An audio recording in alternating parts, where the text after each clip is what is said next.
Toastmasters, welcome guests. Speaker today is Keishawna Baker, and the title of her speech is The Tenerife Tragedy. And I had to really resist looking this up ahead of time. Don't you do it. I didn't, because I think as generally cerebral people around it, we like these kind of things in a grim way to understand how the tragedies happen. Right? So this is going to be a two-part speech. So this is part one. Part two will come at a later date. She learned about this tragedy and became interested through an assignment with her coworkers. And if I didn't say already, this is project two, which is to organize her speech. So she'll be working on having a well-organized speech and improving on her first one. So, Keishawna.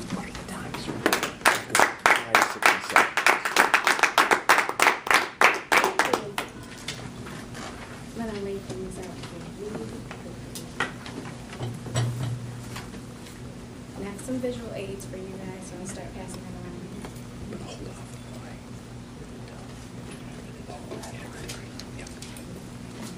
Okay. Hello everyone, my name is Keishawna Baker again. Today I will be talking to you guys or educating you guys about the Tenerife Tragedy, which is also known as the Tenerife Crash. It's very sad. It was a bunch of interesting and coincidental little events that actually culminated to a huge event that claimed 583 lives. I'll start with some inventions from the 70s. In 1970, we invented the jumbo jet by Dr. Hans Von and Sir Frank White. In 71, we invented the floppy disk, pocket calculators, and microprocessors. In 1972, we invented the word processor, video games, and in 1973, we invented, Xerox invented the Alto-Maid, which is the first personal computer that used graphic user interface. We did genetic or gene splicing, so genetically modified organisms. We had disposable lighters made by Bic. In 1974, we created Post-it notes, which was invented by college students who were irritated by their bookmarks falling out. We invented the Rubik's Cube and liposuction. In 1975, there was the first supercomputer and also the first personal computer made by Bill Gates and Paul Allen, and the digital camera. 1976, we invented the first waterproof, breathable fabric. Apple Computer made the first computer with GUI, and then inkjet printer was created by Xerox, IBM, HP, and Lexmark and Canon. So those are inventions from 1970 to 1976. That's all the technology that we had. And you think there'd be no way for two jumbo jet 747s to collide into each other on a runway and kill 583 people. On March 27, 1977, there was a terrorist attack. Well, it all started in the Canary Islands. The Canary Islands are like little bitty islands. They are a vacation spot on the northwest coast of Africa, off the northwest coast of Africa, where a lot of Europeans vacation. And there was a terrorist attack at one of the islands, and a bomb went off. There was a call made to the airport that said a bomb would be going off. The bomb went off and injured one person, but they called back and said there'd be a second bomb. So they evacuated the airport, they shut it down. Well, every flight that was coming in there, which that was the major airport in that area, got rerouted to Tenerife. So you have all these jumbo jets. Tenerife is like this little bitty island, and it has only like one runway. All these pictures, all the pictures, by the way, are just pictures after the crash of the flight plans and just different things like that. And we can pass those around. But it only had one taxiway for all of the planes to actually come out of. So what they were supposed to do was have one plane go down the taxiway, do a 180, and come back and fly out.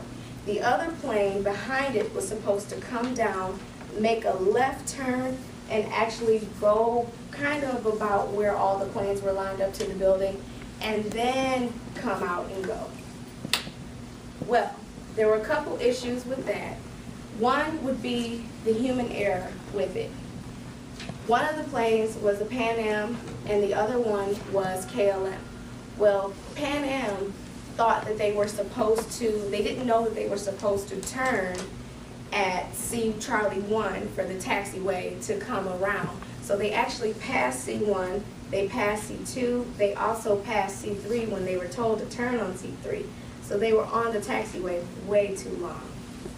Another issue with human error was the fact that there was, in the KLM flight, the pilot was actually really pressured and kind of panicking because he was under Dutch regulations that had just been changed that had said if you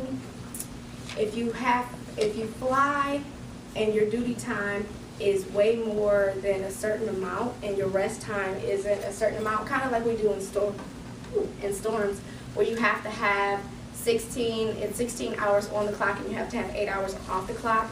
If they went past that, they could actually be persecuted by law. And so he was approaching that time period, so he was actually kind of rushing and took off a little bit before he actually had his clearance to take off.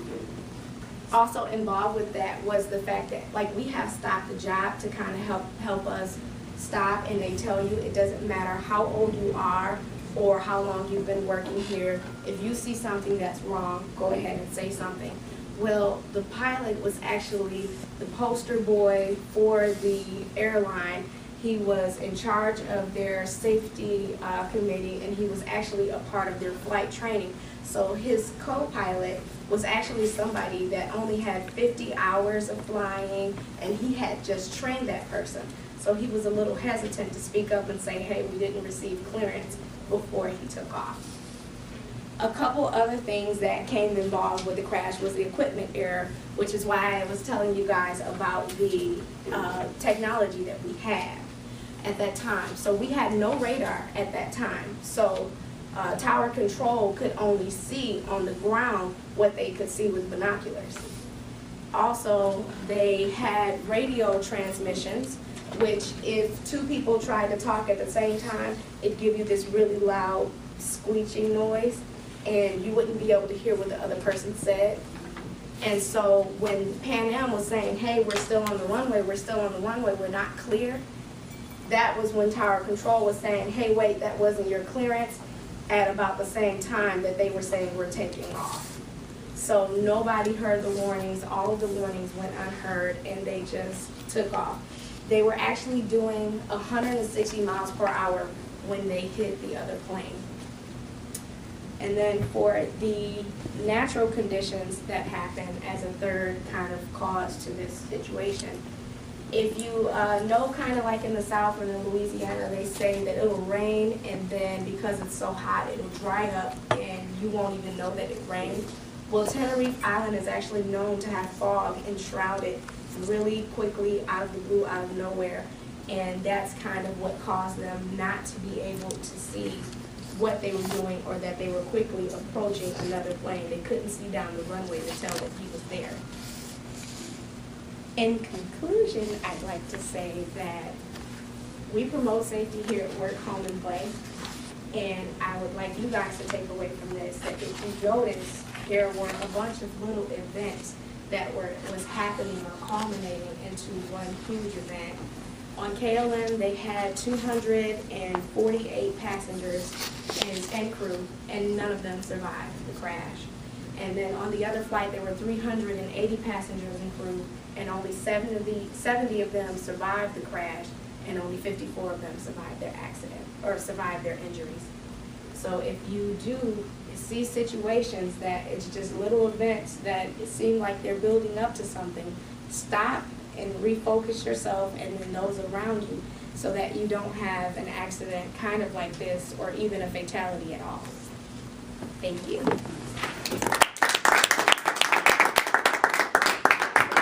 So, that's your picture.